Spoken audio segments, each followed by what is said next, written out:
La Coupe du Monde n'est jamais un simple tournoi. C'est un révélateur brutal des écarts, des illusions et des vérités du football mondial.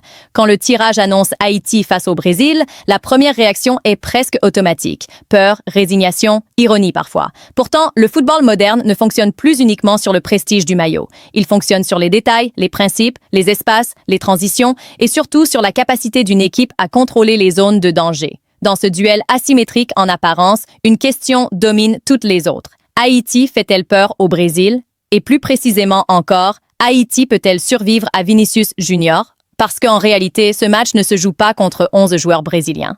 Il se joue contre un système qui libère un homme, Vinicius, et contre un joueur qui, s'il est laissé libre, peut transformer un match de Coupe du Monde en démonstration douloureuse. Les chiffres parlent avant même que le ballon ne roule. Vinicius Junior est aujourd'hui l'un des joueurs les plus décisifs de la planète. Ailier gauche du Real Madrid, il évolue dans un contexte d'exigence maximale, habitué aux demi-finales et finales de Ligue des Champions, aux clasicos sous pression extrême et aux matchs internationaux où chaque erreur se paie cash. Sa progression n'a pas seulement été technique, elle a été mentale. Il est passé du joueur spectaculaire, mais brouillon à un leader offensif capable de décider un match à lui seul. Pour Haïti, le danger n'est pas seulement sa vitesse ou ses dribbles. Le danger, c'est sa capacité à sentir le moment exact où une défense se désorganise. Et contre des équipes supposées plus faibles, Vinicius devient encore plus dangereux parce qu'il joue libéré, sans complexe, sans peur de perdre le ballon. Le Brésil, contrairement aux idées reçues, n'est plus une équipe qui cherche à dominer par la possession stérile. C'est une équipe qui cherche à faire mal rapidement, surtout sur les côtés. Le côté gauche est devenu son couloir de prédilection et Vinicius en est la clé. Le jeu est pensé pour l'isoler, pour lui donner le ballon dans de bonnes conditions face à un défenseur en retard ou mal positionné. Le latéral brésilien monte pour fixer, le milieu coulisse pour attirer, et soudain, Vinicius reçoit le ballon avec de l'espace. À ce moment précis, la défense adverse n'a plus que deux options, reculer ou mourir. Contre des sélections moins habituées au très haut niveau, ce genre de situation se répète encore et encore jusqu'à la rupture totale. Haïti, dans ce contexte, arrive avec un statut particulier. Ce n'est plus une équipe naïve ni totalement inexpérimentée. Les Grenadiers ont progressé tactiquement, mentalement, physiquement. Ils ont appris à souffrir, à défendre bas, à jouer sans ballon. Mais la Coupe du Monde n'est pas la Gold Cup. Ce n'est pas la Ligue des Nations de la CONCACAF. Le rythme est différent, la précision est différente et surtout, les erreurs individuelles sont immédiatement punies. Face au Brésil, Haïti n'aura pas le droit à l'erreur, surtout dans les zones où Vinicius opère. La première question à se poser est simple. Haïti peut-elle défendre en un contre un face à Vinicius? La réponse honnête est non. Aucune équipe au monde ne laisse volontairement un défenseur seul face à Vinicius sans couverture. Même les meilleures défenses européennes multiplient les prises à deux. Pourquoi? Parce que Vinicius excelle dans le duel direct. Il provoque, il accélère, il change de rythme en un instant. Si Haïti tombe dans le piège de l'orgueil en pensant qu'un seul latéral peut le contenir, le match peut basculer très vite. Un dribble, une faute mal placée, un penalty, un carton jaune précoce et toute l'organisation défensive s'effondre. La peur du score large n'est pas un fantasme médiatique. Elle est basée sur des réalités observées dans l'histoire récente des Coupes du Monde. Les équipes qui abordent ce genre de match sans plan clair, sans discipline collective, sans solidarité défensive, sont souvent punies lourdement. Le Brésil n'a pas besoin de forcer. Il attend, il fait circuler, il étire. Et quand l'adversaire craque mentalement, le score s'emballe. Vinicius, dans ce scénario, devient un bourreau. Plus il marque, plus il ose. Plus il ose, plus la défense recule. Et plus la défense recule, plus les espaces apparaissent. La véritable peur du Brésil, si peur il y a, ne vient pas du nom Haïti. Elle vient de l'inconnu. Une équipe disciplinée, compacte, prête à souffrir peut frustrer n'importe quel géant. Le Brésil respecte toujours les équipes capables de défendre intelligemment. Ce respect ne se traduit pas par de la crainte émotionnelle, mais par une prudence tactique. Le problème, c'est que la moindre erreur de concentration annule tous les efforts précédents. Face à Vinicius, il ne suffit pas de bien défendre pendant 60 minutes. Il faut le faire pendant 95 minutes, sans relâche, sans fatigue mentale, sans excès de confiance. Le duel Haïti-Brésil est aussi un duel de rythme. Haïti n'a pas l'habitude de jouer à une intensité aussi élevée pendant toute la durée d'un match. Vinicius, lui, vit dans ce rythme chaque semaine. Il accélère quand il veut. Il provoque quand il sent la fatigue. Il cible toujours le joueur le plus fragile, celui qui commence à perdre ses duels. Et c'est là que le danger devient collectif. Quand un joueur haïtien est dépassé, un autre doit compenser. Quand ce deuxième arrive en retard, un troisième sort de sa zone. Et à ce moment précis, le Brésil trouve l'espace fatal. Ce match pose donc une question fondamentale. Haïti vient-elle pour subir ou pour contrôler? Subir ne signifie pas forcément perdre lourdement, mais subir sans organisation mène presque toujours à la catastrophe. Contrôler, en revanche, ne veut pas dire dominer. Cela signifie contrôler les espaces, contrôler les temps faibles, contrôler les émotions. Vinicius se nourrit des équipes qui paniquent. Il se nourrit des regards baissés, des gestes de frustration, des fautes inutiles. Plus une équipe montre qu'elle a peur, plus il devient dangereux. Il faut aussi parler de l'impact psychologique d'un but précoce. Si le Brésil marque tôt, surtout par Vinicius, le plan initial d'Haïti peut voler en éclats. Les lignes s'étirent, les joueurs veulent réagir individuellement et l'équipe perd sa structure. C'est souvent à ce moment-là que les scores deviennent lourds. Le football de haut niveau est cruel. Une petite fissure devient rapidement un effondrement total. Et contre une équipe comme le Brésil, il n'y a pas de marche arrière possible. En résumé, Haïti ne fait pas peur au Brésil par son nom ni par son histoire. Mais Haïti peut déranger le Brésil par son organisation, sa discipline et son intelligence tactique. Vinicius est le test ultime. S'il est contenu, frustré, forcé à jouer dos au jeu, alors Haïti peut exister dans ce match. S'il est libre, inspiré, servi dans le bon tempo, alors le match peut devenir une démonstration. Cette partie 1 pose le décor, les dangers, les réalités. La suite de l'analyse montrera précisément comment Haïti peut tenter de survivre, et surtout ce qui se passera si ces principes ne sont pas respectés.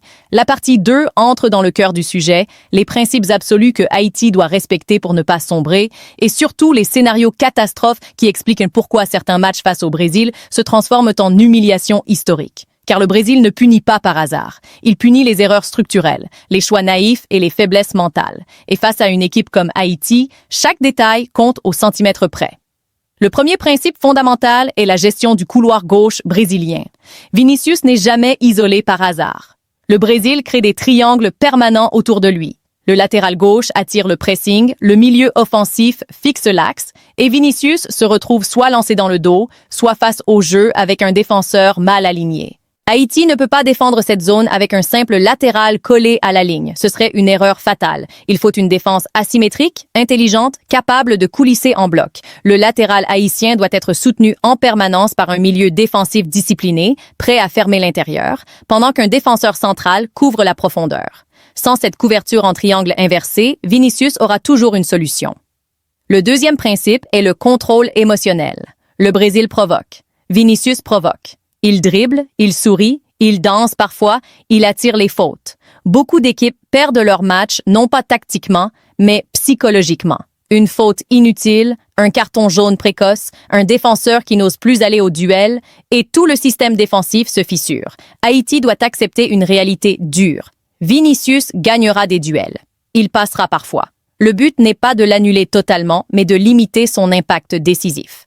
Chaque faute proche de la surface est une opportunité de but pour le Brésil. Chaque geste d'agacement est une victoire mentale pour Vinicius. Le troisième principe concerne la hauteur du bloc. Trop bas, Haïti subira un siège permanent. Trop haut, Haïti sera massacré dans le dos. L'équilibre est extrêmement fragile. Le bloc doit être médian-bas, compact, avec des lignes rapprochées. La distance entre la défense et le milieu ne doit jamais dépasser 15 mètres. Pourquoi? Parce que Vinicius adore attaquer les espaces intermédiaires, ces zones grises où les défenseurs hésitent. S'il reçoit le ballon dans ces zones, face au jeu, avec de l'élan, le danger devient immédiat. Haïti doit forcer Vinicius à recevoir le ballon dos au but, loin de la surface, dans des zones non dangereuses. Le quatrième principe est la gestion du ballon. Beaucoup pensent que pour survivre face au Brésil, il faut refuser le jeu. C'est une erreur. Le Brésil adore les équipes qui rentrent le ballon immédiatement. Plus Haïti perd le ballon vite, plus elle s'expose aux transitions rapides. Vinicius est l'un des joueurs les plus meurtriers en transition. Une perte de balle mal placée et il se projette immédiatement dans le dos de la défense. Haïti doit accepter de garder le ballon par séquences courtes, même sous pression, pour casser le rythme brésilien. Cela ne signifie pas attaquer à tout prix, mais respirer, faire reculer le bloc adverse et surtout empêcher Vinicius de jouer en attaque placée avec de l'espace. Le cinquième principe est la solidarité collective. Aucun joueur haïtien ne peut gagner ce duel seul. Ni le latéral, ni le défenseur central, ni le milieu défensif. La clé est la communication permanente. Qui sort? Qui couvre? Qui ferme l'axe? Face au Brésil, le silence est mortel. La moindre hésitation crée une brèche. Vinicius n'a besoin que d'une demi-seconde d'avance pour faire la différence. Une équipe disciplinée parle, s'organise, se replace instantanément après chaque perte de balle. Le scénario catastrophe est malheureusement bien connu dans l'histoire des Coupes du Monde. Il commence souvent par une bonne entame haïtienne. De la discipline, de la concentration, une organisation claire. Puis arrive la première erreur, une mauvaise relance, un pressing mal coordonné. Vinicius récupère le ballon, provoque, obtient un corner ou un coup franc. La pression monte. Le public s'enflamme et soudain, le but tombe. À partir de ce moment, le plan initial est mis à l'épreuve. Haïti doit alors résister à l'envie de se découvrir pour égaliser. C'est là que beaucoup d'équipes se perdent. Le deuxième but est souvent le plus destructeur mentalement. Il arrive rapidement après le premier, profitant du déséquilibre émotionnel. Vinicius devient alors injouable. Il tente des gestes qu'il n'aurait pas osé auparavant. Il prend confiance. Le Brésil sent le sang. Et à ce moment précis, le match peut basculer vers un score lourd. Ce n'est pas une question de niveau pur, mais de gestion du moment critique. Haïti doit aussi comprendre que le Brésil teste ses adversaires. Les 15 premières minutes sont souvent une phase d'observation.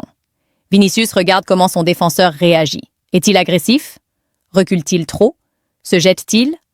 Une fois cette lecture faite, il adapte son jeu. Si Haïti montre trop tôt ses intentions, le Brésil s'ajustera. L'intelligence consiste à varier. Parfois serré, parfois reculé, parfois temporisé. L'imprévisibilité défensive est la seule arme face à un joueur aussi intelligent. Le duel Haïti-Brésil est aussi une question de fierté nationale. Pour les joueurs haïtiens, ce match est une vitrine mondiale. Mais la vitrine peut devenir un piège. Vouloir trop montrer, trop briller individuellement mène souvent à des erreurs. Le Brésil exploite l'ego des adversaires. Vinicius adore provoquer le duel individuel parce qu'il sait qu'il a l'avantage. Haïti doit refuser ce piège. Le collectif avant l'individuel, toujours. Le facteur physique ne peut pas être ignoré. Vinicius maintient une intensité élevée pendant 90 minutes. Haïti devra gérer la fatigue, surtout sur le côté droit défensif. Les changements devront être anticipés, pas subis. Attendre qu'un joueur soit épuisé pour réagir est une erreur. Le Brésil accélère toujours dans le dernier quart d'heure quand les jambes sont lourdes et l'esprit moins lucide. C'est souvent là que les scores s'aggravent. En définitive, Haïti ne joue pas seulement contre le Brésil.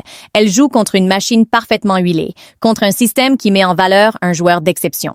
Vinicius n'est pas seulement rapide ou technique. Il est intelligent, patient, clinique. Haïti peut éviter le naufrage si elle respecte scrupuleusement ses principes. Mais si un seul de ces principes est négligé, le prix à payer peut être très lourd. Cette partie 2 montre une vérité brutale. Face au Brésil, l'erreur n'est pas permise. Et face à Vinicius, la moindre faiblesse devient une invitation au désastre. Au final, la question n'est pas de savoir si Haïti peut rivaliser techniquement avec le Brésil, mais si elle peut rivaliser mentalement, tactiquement et collectivement. Le Brésil possède des joueurs d'exception et Vinicius Junior en est l'incarnation la plus dangereuse, mais le football moderne a déjà prouvé qu'aucune équipe n'est intouchable lorsque l'adversaire est discipliné, intelligent et solidaire. Haïti n'a pas le droit à l'erreur, car face à une sélection comme le Brésil, chaque mauvaise décision se transforme en occasion de but. Si Haïti respecte ses principes, reste compacte, lucide et patiente, elle peut limiter les dégâts, frustrer son adversaire et même créer le doute. En revanche, si elle cède à la panique, à l'excès d'engagement ou à la désorganisation, le score peut très vite devenir lourd et cruel. Ce match sera donc un révélateur, non pas seulement du niveau de Haïti, mais de sa maturité footballistique. Face au Brésil, on ne gagne pas seulement avec les jambes, on survit avec la tête, le cœur et l'intelligence collective.